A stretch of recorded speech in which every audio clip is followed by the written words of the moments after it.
യുദ്ധമുടൻ തീരുമെന്നും ഇറാനിൽ ഇനി ആക്രമിക്കാൻ കാര്യമായി ഒന്നും ബാക്കിയില്ലെന്നും അമേരിക്കൻ പ്രസിഡന്റ് ഡൊണാൾഡ് ട്രംപ്. എന്നാൽ യുദ്ധത്തിന് സമയപരിധി നിശ്ചയിച്ചിട്ടില്ലെന്നും ട്രംപ് പറഞ്ഞു. അമേരിക്കയുമായി ചർച്ചയില്ലെന്നും ദീർഘകാല യുദ്ധത്തിന് സജ്ജമെന്നും ഇറാൻ അറിയിച്ചു. ഗൾഫ് രാജ്യങ്ങൾക്ക് നേരെ ഇറാന്റെ ആക്രമണം തുടരുകയാണ്. അബുദാബിയിൽ ഡ്രോൺ ആക്രമണത്തിൽ പഴയ എയർപോർട്ടിൽ തീപിടുത്തമുണ്ടായി. ഒമാനിലെ സലാല തുറമുഖത്ത് ഇന്ധന ടാങ്കുകൾക്ക് നേരെയും ഡ്രോൺ ആക്രമണമുണ്ടായി. MCA നാസർ വിവരങ്ങൾ നൽകും. MCA, ട്രംപിൽ നിന്ന് ഏറ്റവും ഒടുവിൽ വരുന്ന പ്രതികരണത്തിൽ നിന്ന് എന്താണ് വായിച്ചെടുക്കേണ്ടത്? ഒരു ദീർഘകാല യുദ്ധം ഉണ്ടാകില്ല, ഒരു പരിഹാരം ഉടൻ കാണും എന്നാണോ? തീർച്ചയായിട്ടും വളരെ എളുപ്പത്തിൽ തന്നെ യുദ്ധം അവസാനിക്കും. കാരണം ഇനി ഇറാനിൽ കാര്യമായിട്ടൊരു ആക്രമണം നടത്താൻ പ്രത്യേകമായിട്ടുള്ളൊരു കേന്ദ്രങ്ങളൊന്നും തന്നെ നിലനിൽക്കുന്നില്ല. അതോടൊപ്പം തന്നെ ഹോർമസ് കടലിടുക്കിലൂടെ ഏത് കപ്പലുകൾക്കും സഞ്ചരിക്കാവുന്ന ഒരു സാഹചര്യം രൂപപ്പെടും. കാരണം അവിടെ മൈനുകൾ പാകാൻ ഇറങ്ങിത്തിരിച്ച ഇറാൻ ബോട്ടുകളെ പൂർണ്ണമായും ഇന്നലെ രാത്രിയോടുകൂടി താൻ ഇല്ലാതാക്കിയിട്ടുണ്ട് എന്നതുൾപ്പെടെ നിരവധി അവകാശവാദങ്ങൾ ഉന്നയിക്കുന്നുണ്ട്. പക്ഷേ ഈ സമയപരിധി എപ്പോഴായിരിക്കും യുദ്ധം അവസാനിക്കുക എന്നത് സംബന്ധിച്ച് ഒരു വ്യക്തതയും ഈ ട്രംപിന്റെ അവസാന പ്രതികരണത്തിലും നമുക്ക് ലഭ്യമാവുന്നില്ല. അതേസമയം ഹോർമുസ് കടലിടുക്കിൽ ഇന്ന് മാത്രം 3 കപ്പലുകൾക്ക് നേരെയാണ് ആക്രമണം നടന്നത്.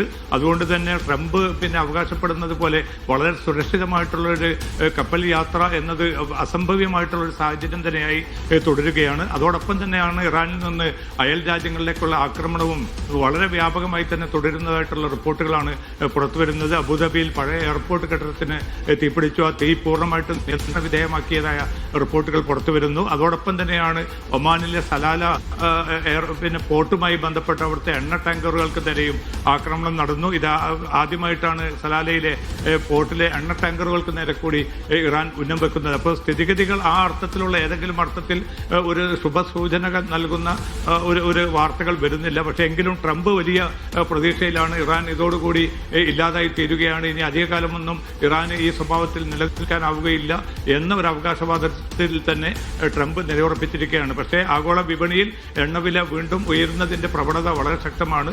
അതോടൊപ്പം തന്നെ അന്താരാഷ്ട്ര ഊർജ്ജ ഏജൻസി പുതുതായിട്ട് 400 ദശലക്ഷം ബാരൽ എണ്ണ കൂടി വിപണിയിലേക്ക് എത്തിക്കാൻ, ഈ പ്രതിസന്ധി മറികടക്കുന്നതിന്റെ ഭാഗമായിട്ട് വിപണിയിൽ എത്തിക്കാനുള്ള ഒരു നിർണായക തീരുമാനവും ഇപ്പോൾ കൈക്കൊണ്ടിട്ടുണ്ട്. ദിവ്യ, ശരി, എന്തായാലും യുദ്ധമധികകാലം നീളില്ല, ഉടൻ പരിഹാരമുണ്ടാകുമെന്നാണ് ട്രംപിന്റെ വാക്കുകൾ. പക്ഷേ ഇപ്പോഴും സംഘർഷം രൂക്ഷമായിക്കൊണ്ടിരിക്കുകയാണ്. ഗൾഫ് കേന്ദ്രങ്ങളിൽ ഉൾപ്പെടെ അതിശക്തമായ ആക്രമണമാണ് ഇറാന്റെ ഭാഗത്തു നിന്നും ഉണ്ടാകുന്നത്. വിശദാംശങ്ങളാണ് MCA നാസർ നൽകിയത്. മധ്യസ്ഥ നീക്കങ്ങൾ അട്ടിമറിച്ച് ഇറാനുമേൽ കൂടുതൽ ആക്രമണങ്ങൾ തുടർന്ന് അമേരിക്കയും ഇസ്രായേലും. മുജ്തബ ഖാംനയിക്ക് ആക്രമണത്തിൽ പരിക്കേറ്റതായ വാർത്ത ഇറാൻ തള്ളി. ഗൾഫ് സമുദ്രത്തിൽ 3 കപ്പലുകൾക്ക് നേരെ ആക്രമണമുണ്ടായി. യൂറോപ്പിലും മറ്റും എണ്ണ പ്രതിസന്ധി രൂക്ഷമായി തുടങ്ങി.